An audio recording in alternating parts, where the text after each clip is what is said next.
This kid's a diabolical genius. There was this kid at one school named Theo, and he had to connect to the front office. Bada bing, bada booty. What? Now his school's lost and found was always stacked. People lose stuff constantly. Phones, AirPods, expensive jackets, you name it. So, come here. Here's how it worked. His friend at the office would text him whenever something good came in. Theo would swing by, take whatever it was, and just walk out with it. Nobody questioned it because he was always hanging around the office anyway. But here's the genius part. His connect at the office, the person that let him know when stuff came in, would let him know when someone came in looking for their stuff. Oh, you lost some AirPods? Yeah, I can't find them anywhere. Okay, one sec. He would then text his friend. His connect would let him know the person's name. Theo would then find them in the hallway. Hey, I hear you're looking for your AirPods. Oh my God, yeah, thanks. I found them. Okay, what? Give me $40 if you want them back. And he would charge these people if they wanted their stuff back. Not the full price, obviously. Now, Theo was pretty savage. People didn't want to mess with him, and they were so desperate to get their stuff back that they paid him. If you go to the principal, I'm gonna beat you up. They paid up every single time. He did that the entire school year. Made over $1,000. The school eventually figured out what he did and this kid was expelled. But by then he had already made his money and he wasn't gonna give it back. Now I normally would say, hey, gotta respect the hustle. But this one's a little shady. What do you think? Have you ever wondered how a middle school science lesson could save an entire building from exploding? This 8th grader named John was sitting in chemistry class learning about natural gas. His teacher explained that rotten egg smell isn't actually natural. They add a chemical called mercaptan so people can detect leaks. Your nose can literally smell it at 1 part per billion. Regardless, John thought this was cool. Hey, that's cool. Well, the very next day, during a science lab in a different science class, he noticed a very faint smell of rotten eggs. He raised his hand and said, Mr. Stevens, I think there might be a gas leak. Well, the teacher brushed it off and said, John, that's probably from a different experiment or you're making things up. No, I'm serious. It smells exactly like what Mr. Zern taught us yesterday. But the teacher told him just to sit down and stop disrupting class, please. So John did something bold. He walked straight to the office and he told the principal, there's a gas leak in the lab. I'm pretty positive. The principal took him very seriously and he pulled the fire alarm himself and evacuated the entire school. Turns out there was a massive gas leak in the science building. The fire department said that if anybody lit a burner, which they were going to, the whole science wing could have exploded. John literally saved the school because he remembered a lesson from the day before. And yeah, that teacher definitely apologized to him. Big time. That's insane. So this kid gets paired with the laziest person in class for a group project, and he decides to handle it in the most savage way possible. They're supposed to be splitting the work 50-50. 50-50. So he messages his partner one night, hey, you want to do the research for the slides? The next day he responds, I don't know, you pick what I do. So the guy decides to split it in half. All right, I emailed you half the slides, send me yours when you're done. Because that sounds fair, but then after that, radio silence. Yo bro, did you finish? Nothing. He tries talking to him during school. Hey dude, gotta go man. The heck? It's the night before the project. Yo man, are you done? Partner responds, yeah, don't worry about it. Presentation day, they're up third, and this guy's got his part ready to go. Clean, put together. He did his research, he's solid. His partner shows up with nothing. Literally nothing. Bro, where's your part? I thought we're just gonna wing it. The teacher calls him up. Okay, let's see what you two have. They stand up and this kid goes first. He goes to his slides. Okay, so we each did half of the work. I'm gonna go first. He presents it flawlessly. He's confident, well-researched, and then he looks to his partner. All right, man, your turn. He freezes. The partner gets up there to try to wing it and he presses the button to go to the next slide. And all the slide said was, this section was assigned to Carlos. Bro, you didn't do it? You didn't do your part? No. He gets full credit. Yes. You get 0. And the kid sat down, proud of himself, while his partner stood up there completely shocked. The rest of the class just laughed. Yo, that's savage. It's senior year, middle of class, when all of a sudden people hear, look, a horse! People step out into the hallway and they see it. There's a horse just trotting down the hallway. The principal gets on the intercom and is like, everybody stay in your classrooms. Yeah, nobody listened. Kids are pouring out trying to see. They got their phones out. Yo, whose horse is that? The funny part is, this one teacher, he encouraged it. He told one of the kids in his class, hey Billy, come here. Yeah, what's up? Dude, I dare you to go ride that horse. Okay. So now you have this horse trotting down the hallway, a bunch of students standing to the side, filming it, and this one kid jogs up and hops on the horse. People are losing their minds, and at this moment, the horse is heading right for these big doors in the edge of the school, and students run up and they open the doors. That's when the kid who jumped on the horse is like, go! and he gallops right outside the school. Now, the school was right next to these farms, so that's obviously where the horse came from, but this kid just goes. He's now outside of school on this random horse that somehow got in, galloping around fields of corn. And honestly, that would be the best day of school ever. This math teacher was a total freaking nightmare. She required every student to have a specific scientific calculator in her class. The calculator cost $100, but if you forgot yours, too bad. She wouldn't lend you one and you were not allowed to share or borrow off of anybody else's when you were in the classroom. Well, one Saturday, a junior named Marcus was biking in his neighborhood when he spots a massive garage sale. Oh, that looks sick. He goes up and takes a closer look and he finds an absolute gold mine. This tech hoarder was selling a box of 15 perfect condition graphing calculators for $1 each. Well, Marcus didn't even blink. He bought all of them. I'm gonna buy all of them. He dropped $15, took everything home, and he realized he was sitting on over $1,000 of technology. Well, the next Monday, he brought these to school to start a little business. He would stand right outside of that rude teacher's classroom door. It would be 5 minutes before the bell, and he would rent them out to students that didn't have these calculators. Hey, psst, you need one? I know she's tough. $5 to rent for the class period. Oh my God, thank you so much. There's a test today. I was gonna fail it. I got you, dog. After a while, word spread and people would just message him like, hey, got any calculators today? I need one for the class. Yeah, I got a few left. I'll meet you by the bathroom in 10. The teacher eventually said that students could no longer rent these calculators, but that rule never really stuck because at that point, she's just using any excuse to fail students. This kid retired at the end of the year, and he sold those calculators to people that would buy them for half the price. But he swears he saved a lot of people's grades that year, and that is respect. This school had the stupidest rule. If it was a super hot day, kids couldn't play at recess. They had to just sit down. But here's the thing that didn't make any sense. They weren't sitting down inside or in the cafeteria or anywhere. They still went outside. They just couldn't play. Okay, it's a hot one today, kids. Have a seat. And they would make the kids sit on this black pavement. Ma'am, why can't we just sit inside? It's so hot out here. 'Cause it's recess, duh. 20 minutes later, the bell would ring, recess would be over, kids would stand up, they're sweating profusely, and they would stumble inside. Now, I guess it's better than running around in the heat. You know, kids could pass out. But still making them sit on the ground in the same heat is kind of just as messed up. And they weren't allowed to go inside. I think this was in Arizona. And that makes sense, I think. Here's what happens when you sell snacks to a rich kid. This guy's running a locker snack business to save up for a computer. Well, one kid ordered a bag of hot Cheetos and a Gatorade. Easy transaction. So he brings it to this kid's locker, and the kid looks at the Cheetos all weird. Yo, man, this bag is way too wrinkled. Okay, I'll go grab a fresh one for you. So he runs back to his locker and grabs a fresh bag. He comes back, and now this kid's saying the Gatorade's wrong. Also, dude, this is the wrong flavored Gatorade. You said blue Gatorade. I did not say blue Gatorade. He said blue Gatorade. Well, while he's standing there, you know what, it's fine, I'll take it, okay. Well, the kid's standing there waiting to get paid when the rich guy starts showing his friends pictures of the yacht his parents just bought. Hey, Kevin, Deacon, check this out, man. That's a big boat. It's my parents. Hey, can I get the money? Jeez. Impatient, are we? Fine, here. He takes the money, he goes. The next day, the rich kid stops him in the hallway. Hey, yo, dude, those Cheetos were stale yesterday. I want a full refund. The Cheetos weren't stale, they were brand new. But he didn't know what to say, so he just refunded the guy. He says it doesn't matter. He's sure karma will catch up to this kid one day.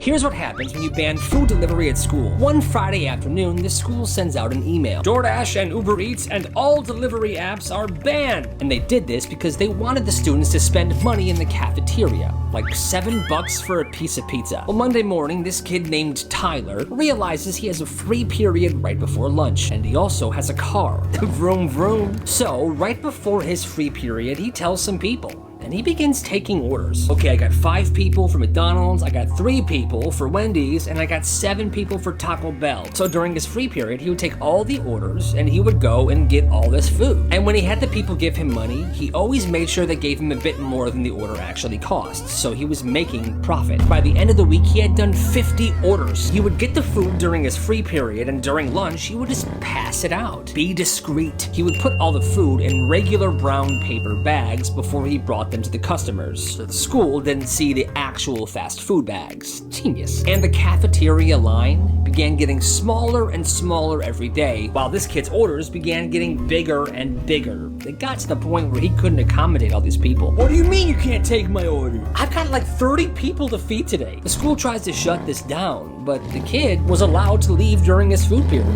And he was basically just sharing the food with other students, so they couldn't.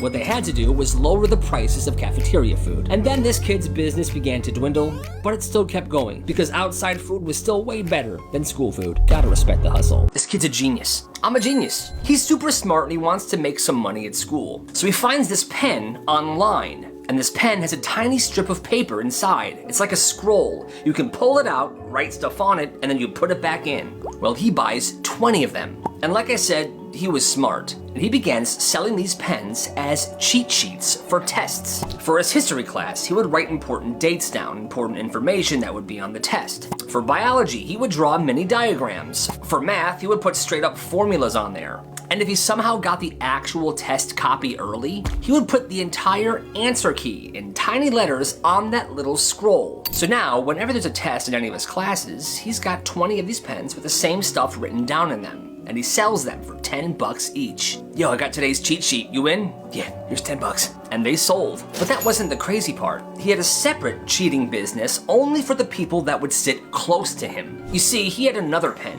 and the top of that pen had this little rotating dial. And whenever you would rotate it, the top of the pen would change colors. Blue, orange, yellow, green. And so he would tell the kids around him, before the test starts, blue is A, orange is B, yellow is C, and green is D.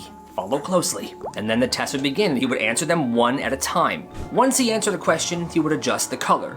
Then he would move on. Answer that one, put a different color. And people around him are following slowly, copying down what the color is saying. And it just looks like he's just fidgeting with his pen, but it's a secret code. Well, one day, this kid's wearing a black hoodie with a hood up. He's in the hallway. The principal sees him exchanging something for money. Take this. Hey, who is this? Hey, you! The kid begins running away and the principal chases him. The kid sneaks into a stairway, takes his hoodie off, he's wearing a shirt underneath, he puts a hat on and some glasses. Oh, hey, kid in a black hoodie, where'd he go? He went that way. Thanks. Get to class. And that principal didn't even realize that that was the kid he was chasing. And he continues that test cheating business for the rest of the year. And he made some pretty decent money. You gotta respect the hustle. He was trying to impress a girl. Yeah, I'm freaking strong, okay? So, to try and impress her, he was gonna punch this kid that was standing right by him. Watch this. But what he didn't know is that kid was quick. And as the punch began to fly towards his face, he ducked. But that kid was standing right in front of a concrete wall. So the dude that was punching him's hand went straight into it. Ah! His wrist is completely broken. Teachers come running, a crowd gathers, and both kids were pulled aside. The dude that broke his wrist was taken to the nurse's office, and the other kid was taken to the principal's office. We don't tolerate fighting in this school. I didn't fight, he just tried to punch me. Yeah, well, he broke his wrist. Well, what did you want me to do? Not move out of the way? Yes, your face is softer than the wall. And that kid got suspended. That is not okay. Everybody called this one kid weird. How about Scabolinda? He didn't talk much, he ate lunch by himself, always wore the same hoodie. Then there was this other kid named Mason. And Mason wasn't just a bully, he was the biggest bully in school. I'm kind of the frickin' man. He would flick people's ears in the hallway, kick people's shins for no reason. He would sometimes give kids actual swirlies in the toilet. Well, one morning, Mason's at his locker before first period, and he grabs the combination lock. He feels something. He looks at his fingers. It's brown, thick. He sniffs it. What is this? Someone yells, bro, why are your hands brown? What is that smell? Bro's got poop on his hands. Mason starts wiping it on his jeans, but it just makes it worse. Now his jeans are brown. Dude, you're gross. Turns out somebody covered the combination lock to his locker with dog poop that morning. By third period, everyone's calling Mason Poop Hands. Yo, you see that guy? That's Poop Hands. And that nickname sticks for 2.5 years. Guess who was the person that put the poop on that locker? The weird kid. I know I'm weird. And sometimes people need to be humbled. He didn't tell people about that for years, but when they heard, they all thought he was a legend. And people still call the bully Poop Hands every now and then.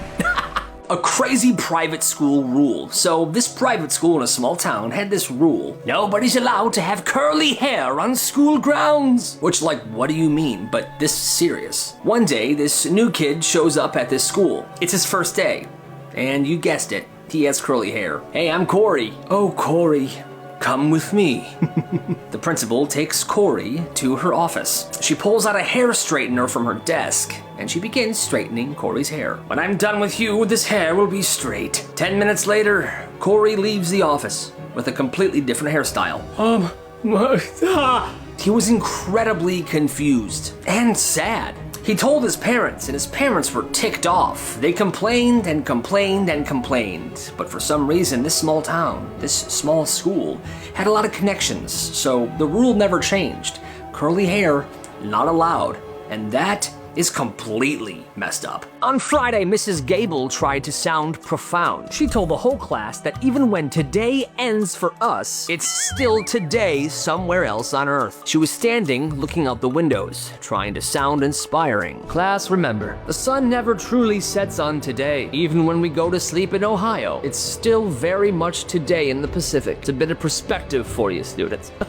Well, fast forward to Monday morning, 8 a.m. Johnny had missed the Sunday night deadline for a very important history essay. Instead of turning it in on Sunday night, he emailed it to Mrs. Gable at 6:30 in the morning on Monday. He got to school and he hoped for the best. Johnny, I got your email. You sent it this morning at 6:30 a.m. Monday. Sunday's over. That's a 0 for lateness, and you know my rule. There are no excuses. Then Johnny cooked. Actually, Mrs. Gable, you told us on Friday that even when today ends here, it's still today somewhere else. And at 6:30 in the morning, it was still 11:30 p.m. in Samoa. So based on your lesson from Friday, it was still turned in on Sunday. You could literally hear the gears grinding in her head. The whole class was staring at her like she had just been checkmated. She didn't find that time fact cool anymore. She sent Johnny to the office for disrupting the lesson plan. Johnny, Mrs. Gable's crashing out right now.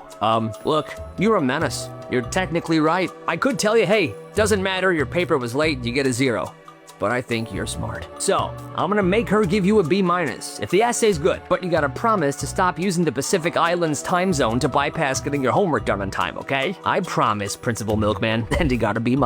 Tell kid's a genius. She made her students come in on Saturdays. This 10th grade teacher, Mrs. Hayes, spent 6 months trying to make it mandatory for students to come in on Saturdays. But the principal, it's a weekend, Hayes, you can't force kids to come in. Mrs. Hayes didn't argue much. She just smiled and went on her way. But she spent the next 3 weeks building a secret final exam. Friday afternoon, 3 p.m., the entire class gets an email. Saturday session, not required, but encouraged. About a quarter of the students showed up. The rest of the class didn't because, well, it was a Saturday. Good morning, scholars. I'm about to share with you something exclusive. She then taught what was going to be on next week's exam, but then she passed out a packet.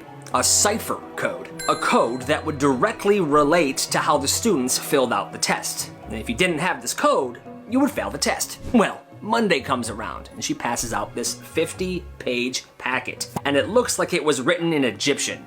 Miss, I can't read this. The translation guide was provided during our Saturday session. You have 45 minutes to complete the exam. Absolutely insane. She gave students a key code on that Saturday to a test that she wrote in her own made-up language to trick the other students. That's nuts. The parents rioted, the principal got involved, but somehow she didn't get in trouble at all. Mrs. Hayes, hey, listen, the Saturday session was optional, but I could still make the test whenever I want, right? And I guess she was right. That's crazy. Why do lifeguards care more about a frickin' sandwich than somebody drowning? This guy went to a public pool, and he got yelled at before he was even in the water. He was standing a few feet away from the pool, eating a sandwich, when the lifeguard blew his whistle. Hey, no food near the pool! Go throw it away and wash your hands! Meanwhile, there's a literal diaper floating in the water, but this lifeguard doesn't care. The guy goes away, tosses the sandwich and washes his hands, comes back to the pool, and does a cannonball. Hey! No cannonballs! Too much splash! What? But here's the wildest part. He calls this guy up. Come here. And he starts lecturing him. You know, cannonballs cause a huge splash and waves that disrupt other swimmers. He's going on and on. But at the same time, there's literally somebody in the pool actively drowning. Hey, no, you listen to me. No, but there's... The lifeguard doesn't even glance over. Somebody's drowning. Then shut up. Luckily, somebody else jumped in the water and saved this guy. But the lifeguard did nothing. Later that day, the same guy the lifeguard was yelling at was drinking a water bottle by the pool. And the lifeguard kicked him out because having unsealed water bottles was apparently against the rules. I don't know. That's just crazy. It's lunch. One group goes to sit down at their normal spot, but another group's already sitting there. This is our table. We've been sitting here all week. Nobody moves. It's a standoff. That's when somebody from one of the groups says, hey guys, why don't we all just share the table? So they all cram into this one table. Awkward small talk at first. Then somebody from group A comments, yo, aren't you that guy that cried during the fire drill? It was one time, dude, the alarm was loud. Group A starts laughing. Well, group B fires back. Well, didn't you fail the easiest history test last semester? At least I didn't pee my pants during prom. Now it's on. Insults are flying. Old drama resurfacing, one kid slaps another guy. A teacher walks over. Hey, what's going on here? Both groups go silent. Nothing, we're just bonding. Yeah, sure you are. The teacher walks away. For the rest of the lunch, they sit there silent. But the next day, they both sat at that table again, and instead of insults, they were actually telling stories and laughing, so I don't know. I think they all became friends. A substitute teacher walks into class. She's taking attendance, butchering every single name. She gets through everything, but then someone's like, miss, you forgot about Denise. Oh, Denise, yeah, she's here. Right there. And the kid points to an empty desk. The substitute's like, I don't see anybody there. But then another student's like, she's just very quiet. But yeah, she's here, see? Okay. The sub then manually put in Denise's name on the sheet and wrote next to it, here. 10 minutes later, the substitute's handing out papers. Someone says, hey miss, don't forget to give Denise one. And the sub does. Oh, you're right.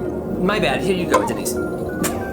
Miss, she also needs a pencil. Oh, okay, here, Denise. So now, obviously, no one is sitting at that desk, but this teacher is going along with it? Or maybe she's actually believing that someone is there, but she just can't see them? By the end of class, she's talking to this empty desk like it's a real person. Okay, does everyone understand today's lesson? Denise, how about you? Yeah, she gets it, miss. And on the sub sheet to turn into the teacher, the substitute wrote, Denise was quiet today, but she completed all her work. Overall, class was great. The next day, the real teacher comes back and reads the notes. Class, who the heck is Denise? And everyone burst out laughing. I bet they had that sub thinking she was going crazy. They respected Denise though, huh? No high fives allowed. Huh? Why? Because it's assault. That was the actual rule. And no, that doesn't make sense. People couldn't celebrate high five each other. If a teacher saw a high five, they would jump in, pull it apart, and both those kids were getting to frickin' detention. And they always said, aggressive behavior will not be tolerated. So that's dumb rule number 1. Then they started a new rule. The only liquids or beverages that students were allowed to bring into school were water and milk. And if it wasn't water or milk, they would take it away. They would check students' lunch bags every single morning as they were walking into school. Coffee from home? Gone. Flavored water? Gone. Gatorade? Gone. Tea? Get the heck out of here. One student had laryngitis and his throat was hurting him bad. The doctor said he could bring tea with hot honey to school. He even had a note, but the school took that note, ripped it, and dumped that tea out. You know the rules. I hate my life. And this was a kindergarten through 12 school, and these rules applied to everybody. The school also served the same lunch every day, 3 chicken nuggets and 3 carrots, and kids weren't allowed to bring anything else. Nobody knew what the point of this was, but what I do know is that sounds like the worst school ever. Have you ever wondered how some parents can be so cruel? There was this family where the dad had a rule for everything. No phones at the dinner table. No friends over without a 48-hour notice. Bedtime at 9 p.m. sharp, even on weekends, no exceptions. And his teenage daughter had to keep a handwritten log of what she did every single hour of every single day. And if you don't do it, you're in big trouble. Which is completely insane. Well, one day, this girl forgot to log what she did after school, and her dad completely loses his mind. Takes her phone, her laptop, her journals, her books, and her TV, everything she enjoys, and he locks them in the garage. You can have them back when you write me an apology letter. Well, she wrote one. Not good enough, do it again. Then she wrote another one. Not good enough, do it again. She did it like 30 or 40 times before she just gave up. She never gets her stuff back, and the dad doesn't budge. He keeps saying, I told you, write me an acceptable apology and you get it back. But nothing was ever good enough for him. After this girl turned 18, she never spoke to her father ever again. And I think she's way better off. That's messed up. They're going on a family trip, and their flight is at 5 in the morning. That's so early, Dad. It's just for 3 days, pack your backpack. You'll be fine. Backpack. He nods. He packs his backpack. His parents don't check it. They assume he's got it. We'll fast forward to the next morning. They're standing in the security line. Shoes off, laptops out. The dad's stressing. I'm stressing. The kid steps up to put his backpack in the conveyor belt, and he tells the security guy, there's a surprise in there. The guy's like, excuse me? There's a surprise in there for everybody. Hey, yo, what? At this point, the security guard's like, yo, what the heck does this kid have in his backpack? They pull the kid to the side. They pull the backpack away. The mom is like, oh my God, what did you pack in there? You'll see. The security guard unzips the backpack. His face changes. Son, what did you pack? You, come here, okay? What the heck is this? Inside the backpack was dozens and dozens of rubber duckies. Tiny, bright yellow, each one wearing a different outfit. Sir, ma'am, your child packed about 200 rubber ducks. You can have one. So can your friend. Everybody can have one. Everybody around starts laughing, and the kid passes out these rubber duckies to as many people as he can. And honestly, that is super wholesome. This elementary school banned Pokemon cards, especially the trading of Pokemon cards. Too distracting, too many arguments, it was a big problem. Teachers started confiscating them at the door. So for the first week, it was pretty quiet. But then one kid one day shows up with stacks of something else. Rectangles of construction paper, laminated in clear tape. And each of the construction papers had something random drawn on it. Come here. I made my own trading cards. He made his own trading cards, thousands of them. So what he did is he created a formula, and then he just repeated that, like cards of a mailbox, a broken pencil, a rock with a smiley face on it. And on the back, he would write stuff like trash can, 100 HP, wet sock, ultra rare, milk, super ultra rare, and he called them real world cards. He would sit at home for hours, cutting, measuring, drawing, making sure that only a few packs had the milk or the wet socks. And he would sell these packs at school, $5 each. People laughed at first, but they started taking this seriously when someone pulled a golden fire hydrant. There was only one golden fire hydrant card that existed in these packs. And so students started wondering, what other rare cards were they? And business began booming. It became a bigger problem than the Pokemon cards, and the school tried shutting it down, but this kid kept making them and selling them. And because it was only construction paper, colored pencils, and tape, he could do this anywhere. People started making counterfeits, so he had to figure out how to show that his were legit. It was insane. Eventually, the school found a way to shut this down as well. But for some time, this kid created the biggest trading card game that school had ever seen. Even bigger than Pokemon. This kid got his invisibility cloak stolen. There was this one kid at this one school who wore a neon construction vest every day. It wasn't for hunting. He thought it made him invisible. One day he's walking through the hallway wearing the vest like usual, and this bigger kid just rips it off of him. Now, you see, usually most people let this kid vibe because obviously he knew it didn't make him invisible, but it made him feel better. But anyway, so it was stolen off his back, and he felt like he had been exposed to the world for the first time. He won't move, and kids are walking around him. He's legitimately stuck because in his mind, without that vest, he is visible and vulnerable. So this one janitor sees what's going on. He walks straight up to this bully. Hey! Holds out his hand. The bully tries to laugh it off, but this janitor doesn't blink. He just stares him down until the bully gives the vest back.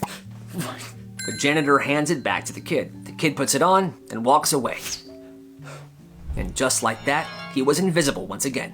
কালকে সারা রাত তোমার আমি call দিছি সারা রাত তাহলে আপনি শুনুন আপনার ভালোবাসার মানুষের অতীত বর্তমান পাগল কোন একদম ঠিক হয় ওনার ব্যথা লাগে নাই ব্যথা তো বেশি তুহিনে ব্যথা লাগছে না বন্ধু তুই চিন্তা করিস না রে ভাবির মন ঠিকই গলে যাবে ভাবির মন তো গলবে কিন্তু আরে না না না দো সম্ভব না গাড়ি ঘোড়া তো হঠাৎ আমার বাসার নিচে কোনো জরুরি দরকার তুমি কি আজকে কোচিং এ যাও নাই সুন্দর মতো যাবি ভাবির নামটা জিজ্ঞাসি আর শুন ভালো মতো কথা কইবে ভাবি লাগে খালি থাপড় আর চাপাবাজি এই বাদে আর কিছু পাছস ওকে বুকিং মানে বুকিং, তুমি আমার আমি তোমার, বুকিং দিয়ে দিছি ফাইনাল। আমাকে বুকিং দিছে মানে আমাকে কে বুকিং দিছে দোস্ত? তোর যে আশিক আছে না, এখন তো আমার পিছনে লাগছে। আমার তো অনেক ভয় লাগতেছে দোস্ত। এই যে আস্তে আস্তে সব মানুষ জানবে, তারপর আমার ফ্যামিলিকেও জানাই দিবে। আর আমার and best of luck for ডক্টরশিপ। আমি দোয়া করি তুমি যেন একজন ভালো ডক্টর হও। আমার কাছে জিনের বাচ্চার নাম্বার আছে। জিনের বাচ্চা। করতে চাস নাকি ইটিস পিটিস করতে চাস? হ্যালো বন্ধু, আমার রোদে দিছস? এই তো দিছি তো, ঠিক মতো রোদে দিছস? কি শুনতে চান? আমি আপনাকে ভালোবাসি।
Hello, hey what's up prank man?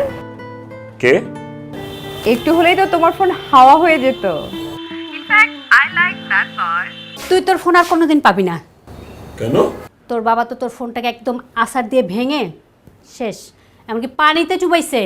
Out of curiosity হয়তো দেখা করব, but I am not that much easy. Always remember. আজকে যদি তারাটা থাকতো আজকে তো দিতাম একদম। এই খালি স্কার্টেন গার্ডেন। এই যে আপু, এসব গার্ডেন ফার্ডেন যায় না, আমার ভাই ব্রাদাররা আছে, আপনার একদম কামড়ায় দিবে। না না না ব্রো, এই যে আপনার ফোন প্র্যাঙ্ক ছিল ব্রো, চিল চিল চিল। রাকিব ভাই, আপনি এসআই রাকিব ভাই না? আপনার কথা আমি অনেক শুনছি। আপনি কিন্তু মানে বুঝের লোক। টেজে তোলেন। এই হোসেন আলী, ক্যামেরা আগেই কইছিলাম আমার বস ফেমাস। হ্যাঁ হ্যাঁ হ্যাঁ ভাই, একটু যদি ধরতে। হ্যাঁ হ্যাঁ শিওর। স্যার কিভাবে যে কনফার্ম হয়? এটা তো এদিকে না, 3 নাম্বার গেট ওইদিকে, শঙ্কর গলি বোধহয় গেটের বাইরে। আপনি ভুল আসছেন, যান। ভুল আসছে, কিন্তু আমি কি চিনতে পারবো? ও আচ্ছা, আপনি দ্যাট বোরখা গার্ল। চিনতে পেরেছো তাহলে না? I like good girls. Follow কর তো, ফলো কর, যা। ইফতে কই যায় দেখবি, যা। তাহলে জীবনে প্রথম কাউরে প্র্যাঙ্ক করতে যায়, নিজেই আজকে প্র্যাঙ্ক হয়ে গেল। তুমি আমাকে বলেছো যে তুমি তোমার কোনো বয়ফ্রেন্ড নাই। না না, বয়ফ্রেন্ড না, আমি ওনার বয়ফ্রেন্ড, আমি ওর ফিয়ান্সে। ওর সাথে আমার বিয়ে নেক্সট। ও আচ্ছা আচ্ছা। আমার জন্য? এটা তোমার জন্য, একটা নতুন ফোন দিলাম। এই জন্য তাহলে তোমরা এতক্ষণ নাটক করছো? নাটক না, তোমার ফোনটা পুরনো হয়ে গেছে। কেন নতুন ফোন। আমরা প্র্যাঙ্ক করতে পারি না?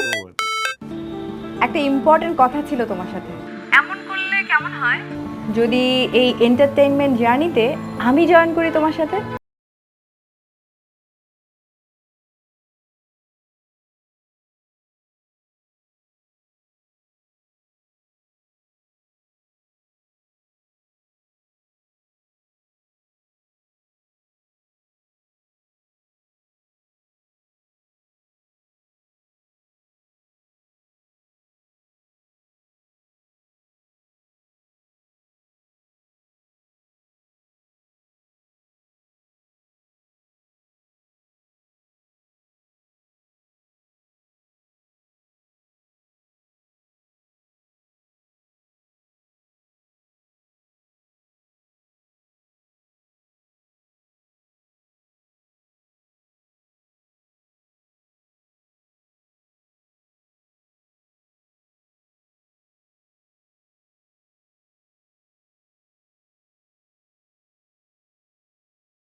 আমার কাছে জিনের বাচ্চার নাম্বার আছে। জিনের বাচ্চা করতে চাস নাকি ইটিস পিটিস করতে চাস? বদতমিজ। হ্যালো বন্ধু, আমার রোদে দিছস? এই তো দিছি তো। ঠিক মতো রোদে দিছস? কি শুনতে চান? আমি আপনাকে ভালোবাসি। ভালোবাসা যে এত প্যারা, এত কষ্ট, এত জ্বালা যন্ত্রণা জানলে ভালোই বাসতাম। জিসান আর তুলির ভালোবাসার ইতিহাস তাই রক্ত লাগবে। আসসালামু আলাইকুম দুলা ভাই। আরে শালা, ওয়ালাইকুম আসসালাম। কি খবর, কেমন আছো? গলায় দড়ি লাগাই দিছে ভাবি। গলায় দড়ি দিছি মানে গলায় গলায় গলায় কেন রেখেছেন আমাকে? কি হয়েছে বলতো? আর বলিস না, তোরে যে বুকিং দিছে সে তো এখন আমার পিছনে লাগছে। জিসান, আমার দরজা লাগিয়ে দিচ্ছে। আমার দরজা লাগিয়ে দিচ্ছে। কই যায়? কই যা? ফোন দিয়ে যেতেছি, তুমি ফোনই ধরো না। তোমার ফোন ধরার কোনো নামই নাই, কোনো কথা। তোমার ফোন ধরো না কেন? এবারে এক্সামের প্রিপারেশন কি রকম তোদের? আমি তো খুবই এক্সাইটেড কারণ আমার প্রিপারেশন খুবই ভালো। জিসান দরজা খোল। কি বুঝতেছি না। যা।